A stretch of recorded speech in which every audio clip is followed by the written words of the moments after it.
Hello everyone, welcome to True One.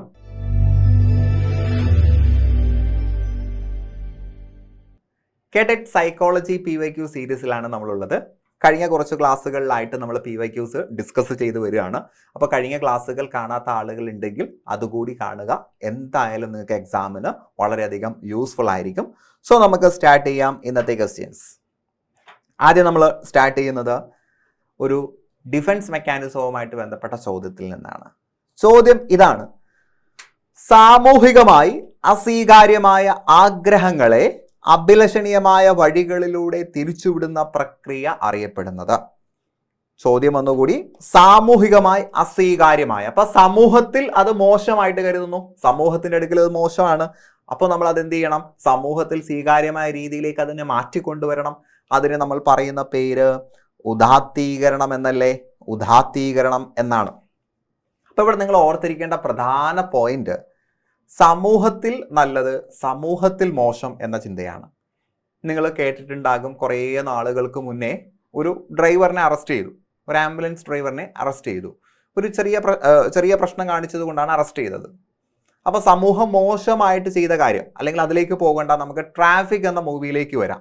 Traffic എന്ന മൂവിയിൽ ശ്രീനിവാസൻ കൈക്കൂലി വാങ്ങി. ശ്രീനിവാസൻ ചെയ്ത ആ ഒരു ക്യാരക്ടർ കൈക്കൂലി വാങ്ങിയപ്പോൾ അദ്ദേഹത്തിന് ശിക്ഷ അനുഭവിക്കേണ്ടി വന്നു. അപ്പൊ സമൂഹം മോശമായി കരുതുന്ന ഒരു കാര്യമാണ് ഒരു പോലീസ് ഉദ്യോഗസ്ഥൻ കൈക്കൂലി വാങ്ങുക എന്നുള്ളത്. അത് പ്രവർത്തിച്ചു. പിന്നീട് അദ്ദേഹം അതിനെ മറികടന്നത് എങ്ങനെയാണ്? പിൽക്കാലത്ത് ആരും ചെയ്യാത്ത വളരെ റിസ്കി ആയിട്ടുള്ള ഒരു ഓപ്പറേഷൻ ചെയ്തുകൊണ്ടാണ്, അല്ലെ? ആ ഒരു ഹാർട്ട് യഥാസ്ഥാനത്ത് കൊണ്ടുപോവുക എന്ന് പറയുന്ന ഉദ്യമം. അത് ചെയ്തപ്പോൾ ആളുകൾ ആദ്യം അദ്ദേഹം ചെയ്ത പ്രവർത്തനത്തെ മറന്നു. ഇതിന് പറയുന്ന പേര് ഉദാത്തീകരണം ആണ്. ഉദാത്തീകരണം. ഓപ്ഷൻ ബി ആണ് ആൻസർ. നമുക്ക് ബാക്കിയുള്ള ഓപ്ഷൻസ് കൂടി നോക്കാം. എന്താണ് ദമനം? ദമനം എന്ന് പറഞ്ഞാൽ ഒരു ഇഷ്ടമില്ലാത്ത കാര്യത്തെ അബോധ മനസ്സിലേക്ക്, അബോധ തലത്തിലേക്ക് നമ്മൾ കൊണ്ടുവന്ന് തള്ളുന്നതിനാണ് ദമനം അഥവാ റിപ്രഷൻ എന്ന് പറയുന്നത് കേട്ടോ. ദമനം അഥവാ റിപ്രഷൻ. ഉദാത്തീകരണം സബ്ലിമേഷൻ ആണ്. ദെൻ യുക്തീകരണം എന്ന് പറഞ്ഞാൽ നമ്മുടെ ജീവിതത്തിൽ മോശമായ ഒരു സംഭവം ഉണ്ടായി, ഈ മോശമായ സംഭവത്തെ, അല്ലെങ്കിൽ നമ്മുടെ കാരണമായിട്ടൊരു തെറ്റുണ്ടായി, ഇതിനെ നമ്മൾ എന്ത് ചെയ്യുന്നു? ന്യായമല്ലാത്ത കാരണങ്ങൾ കൊണ്ട് അതിനെ ഒന്ന് ജസ്റ്റിഫൈ ചെയ്യാൻ ശ്രമിക്കുന്നു. അത് യുക്തീകരണമാണ്. യുക്തീകരണം റാഷണലൈസേഷൻ ആണ്. പരീക്ഷയ്ക്ക് എനിക്ക് നല്ല മാർക്ക് കിട്ടിയില്ല, അതിനുള്ള കാരണം ചോദ്യപേപ്പറിൽ വന്ന ചോദ്യങ്ങളെല്ലാം, അല്ലെങ്കിൽ പരീക്ഷയ്ക്ക് ചോദിച്ചതെല്ലാം ഔട്ട് ഓഫ് സിലബസിലായിരുന്നു എന്നൊരു കുട്ടി പറയുന്നു. തെറ്റായ കാരണമാണ് എങ്കിൽ അത് ഉദാത്തീകരണം. ഇനി അടുത്തത് പ്രക്ഷേപണം അഥവാ പ്രൊജക്ഷൻ. യുക്തീകരണത്തിൽ തെറ്റായ കാരണം പറയുന്നു എങ്കിൽ പ്രക്ഷേപണത്തിൽ ഒരാൾക്ക് സംഭവിച്ച തെറ്റിന്റെ ഉത്തരവാദിത്വം മറ്റൊരാളിൽ അല്ലെങ്കിൽ മറ്റൊരു വസ്തുവിൽ ആരോപിക്കുക, മറ്റൊരു വസ്തുവിലോ മറ്റൊരാളിലോ ആരോപിക്കുക. ഞാൻ പരീക്ഷയ്ക്ക് ജയിക്കാത്തതിന് കാരണം അധ്യാപകൻ നന്നായി പഠിപ്പിക്കാത്തത് കൊണ്ടാണ് എന്ന് പറഞ്ഞുകൊണ്ട് തൻ്റെ തെറ്റിന് അധ്യാപകനെ കുറ്റം പറയുന്നതാണ് പ്രക്ഷേപണം. ക്ലിയർ? അപ്പൊ 4 പഠിച്ചു വെക്കുക. ദെൻ അടുത്തൊരു ചോദ്യം, വളരെ സിമ്പിൾ ആയിട്ടുള്ളൊരു ചോദ്യം. താഴെ കൊടുത്തിരിക്കുന്നവയിൽ ബുദ്ധിമാനം, ബുദ്ധിമാനം എന്ന് പറഞ്ഞാൽ IQ എന്നുള്ളതാണ്. IQ എന്നുള്ളതാണ് അതിൻ്റെ ഇംഗ്ലീഷ്, ഇന്റലക്ച്വൽ കോഷ്യന്റ്.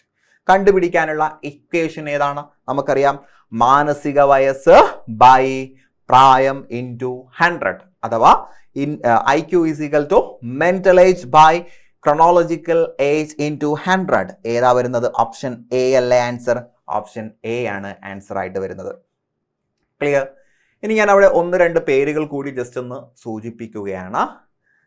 ബുദ്ധിയെ ആദ്യമായി അളക്കാനുള്ള ശ്രമം നടത്തിയത് ആരാണ് എന്ന് ചോദിച്ചാൽ IQ അല്ല, ബുദ്ധിയെ ആദ്യമായിട്ട് അളക്കാനുള്ള ശ്രമം നടത്തിയിട്ടുള്ളത് ആൽഫ്രഡ് ബിനെയാണ്. ആൽഫ്രഡ് ബിനെയാണ്. അദ്ദേഹത്തോടൊപ്പം ആര് കൂടി ഉണ്ടായിരുന്നു? സൈമൺ കൂടി ഉണ്ടായിരുന്നു. അവർ അതിൽ വിജയിച്ചു.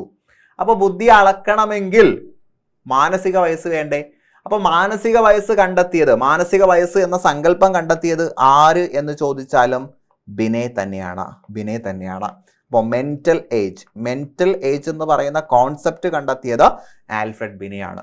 മെന്റൽ ഏജ് കണ്ടെത്തിയപ്പോഴാണ് അത് വെച്ചൊരു ഇക്വേഷൻ ഉണ്ടാക്കിയാൽ നമുക്ക് IQ കണ്ടെത്താമെന്ന് വന്ന് ഒരാൾ പറഞ്ഞത്. അപ്പൊ IQ കണ്ടെത്തിയത് ആര് എന്ന് ചോദിച്ചാൽ,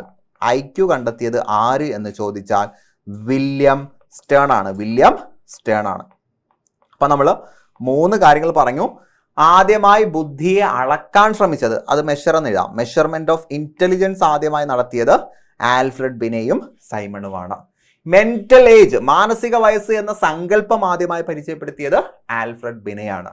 ദെൻ ഈ ഒരു മെന്റൽ ഏജ് ഒക്കെ വെച്ച് IQ എന്ന് പറയുന്ന ഒരു ഇക്വേഷൻ കണ്ടെത്തിയത് വില്യം സ്റ്റേൺ ആണ്. ഇവിടെ മറ്റൊരു കാര്യം കൂടി ഞാൻ പറയാം.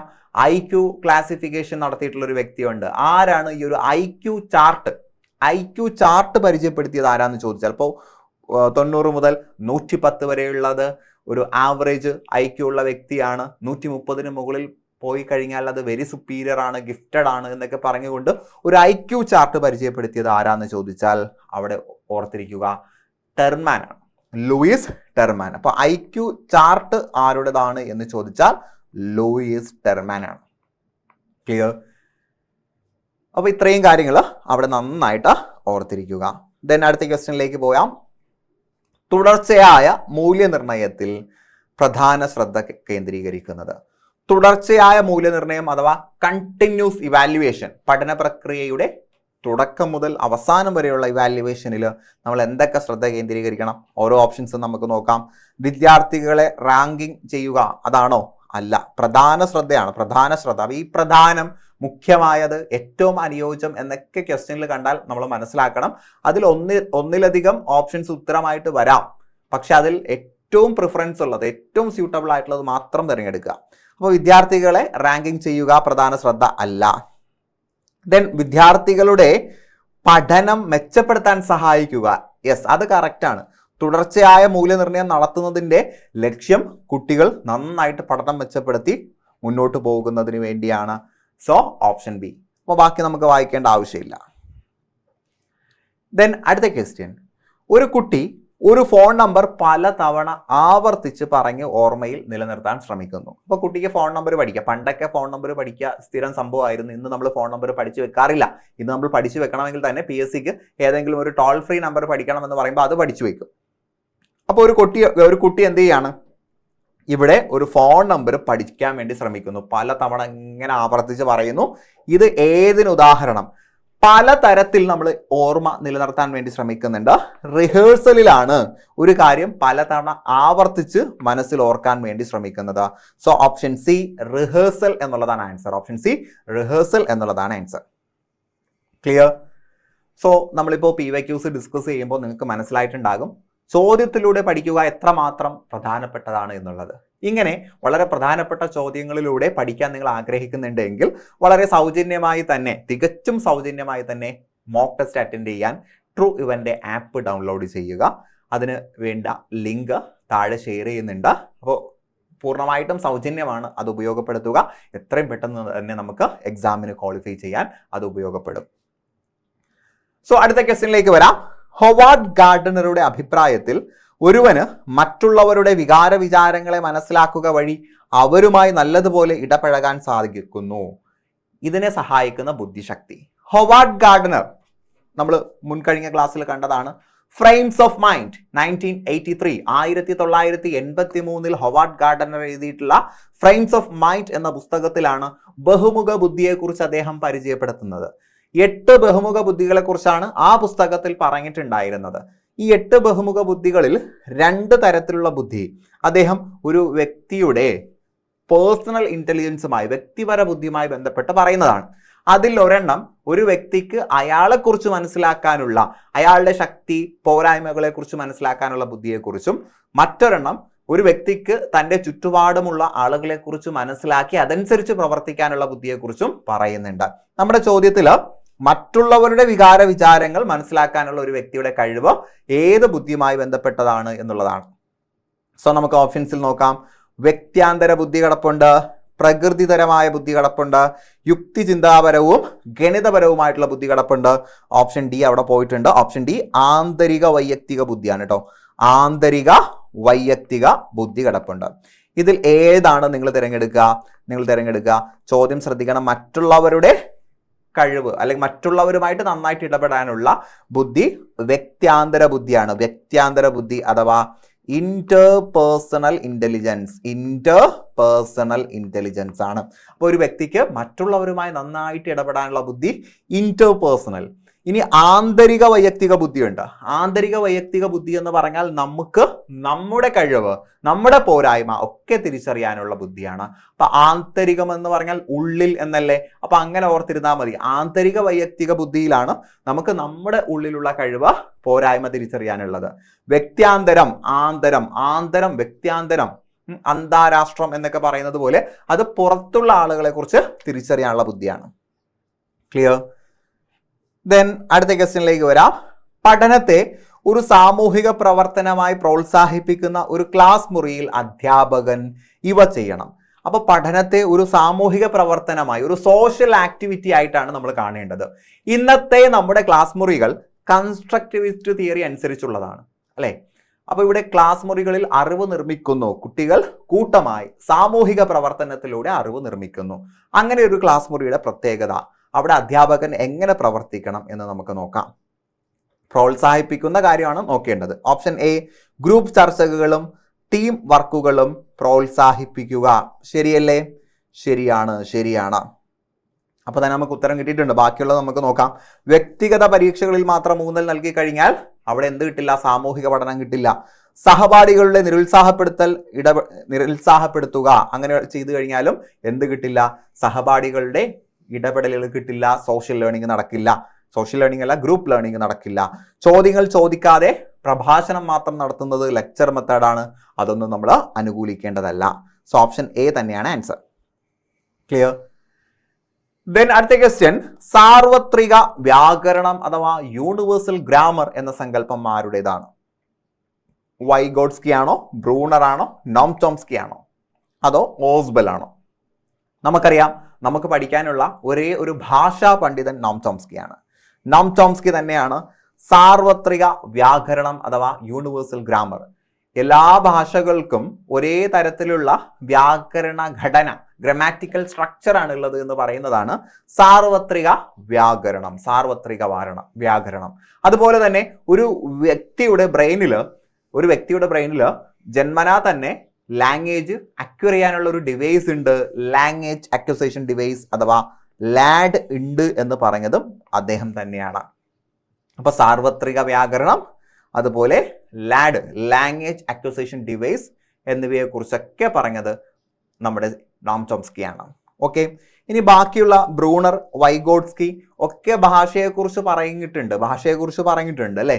ബ്രൂണർ പറഞ്ഞത് എന്താ? അനുകരണത്തിലൂടെ ഒക്കെയാണ് ബ്രൂണറാണ് അല്ലെ? ബ്രൂണർ പറഞ്ഞത് കണ്ടെത്തൽ പഠനത്തെ കുറിച്ചാണ്.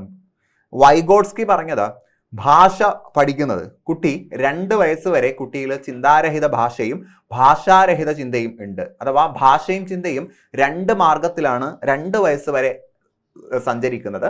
2 വയസ്സാകുമ്പോഴാണ് രണ്ടും കൂടി കൺവേർജ് ആകുന്നത്, രണ്ടും കൂടി ഒരുമിക്കുന്നത് എന്നാണ് വൈഗോട്സ്കി പറഞ്ഞിട്ടുള്ളത്. ദെൻ ഓസ്ബലിന്റെ നമ്മൾ നേരത്തെ പറഞ്ഞിട്ടുണ്ട്, അഡ്വാൻസ് ഓർഗനൈസർ മോഡൽ എന്ന് പറയുന്ന ഒരു പഠന രീതി മുന്നോട്ട് വെച്ചത് ഓസ്ബലാണ്. എന്ത് പഠിക്കുമ്പോഴും അർത്ഥപൂർണമായി പഠിക്കണം, അർത്ഥപൂർണമായിട്ടാണ് പഠിക്കേണ്ടത്, മീനിങ് ഫുൾ ലേണിംഗ് ആണ് വേണ്ടത് എന്ന് പറഞ്ഞതും ഓസ്ബലാണ്. സോ ഇവിടെ നമ്മുടെ ആൻസർ ഓപ്ഷൻ സി ആണ്. ദെൻ അടുത്ത ക്വസ്റ്റ്യൻ, പിയാഷയുടെ അഭിപ്രായത്തിൽ ബൗദ്ധിക വികാസത്തിന്റെ ഏത് ഘട്ടത്തിലാണ് കുട്ടികൾ യഥാർത്ഥ വസ്തുക്കൾക്ക് പകരം പ്രതീകങ്ങൾ ഉപയോഗിക്കുന്നത്? അപ്പൊ യഥാർത്ഥ വസ്തുക്കൾക്ക് പകരം പ്രതീകങ്ങൾ ഉപയോഗിക്കുന്നത് ഏത് ഘട്ടത്തിലാണ്? അപ്പൊ പ്രതീകാത്മക ചിന്ത ഒക്കെ വരുന്നത് പ്രാക് മനോവ്യാപാര ഘട്ടത്തിലാണ്. അപ്പോൾ ഒരു കുട്ടി മൊബൈൽ ഫോണിന് പകരം റിമോട്ട് എടുത്ത് വെച്ച് സംസാരിക്കുന്നു, പ്രാക് മനോവ്യാപാര ഘട്ടത്തിലാണ്. പ്രതീകാത്മക ചിന്ത എന്നാണ് നമ്മൾ അതിനെക്കുറിച്ച് പറയുക. അതുപോലെ ആനിമിസം, ജീവനില്ലാത്തവയിൽ ജീവനെ ആരോപിക്കുന്നത് ആനിമിസമാണ്. ഒരു കുട്ടി പാവയെടുത്ത് തൻ്റെ മകളാണ് അല്ലെങ്കിൽ തൻ്റെ വിദ്യാർത്ഥിയാണ് എന്ന് പറഞ്ഞുകൊണ്ട് കളിപ്പിക്കുന്നു, അത് അനിമിസമാണ്. അതും പ്രാക് മനോവ്യാപാര ഘട്ടത്തിലാണ്. പ്രാക് മനോവ്യാപാര ഘട്ടത്തിലെ മറ്റൊരു സവിശേഷത അഹം കേന്ദ്രീകൃത ചിന്തയാണ്. കുട്ടിക്ക് അവന്റെ പോയിന്റ് ഓഫ് വ്യൂവിൽ മാത്രമേ ചിന്തിക്കാൻ പറ്റുള്ളൂ. അതിനെ അഹം കേന്ദ്രീകൃത ചിന്ത എന്ന് പറയുന്നു.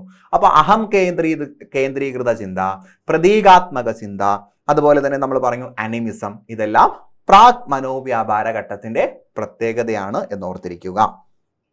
ക്ലിയർ?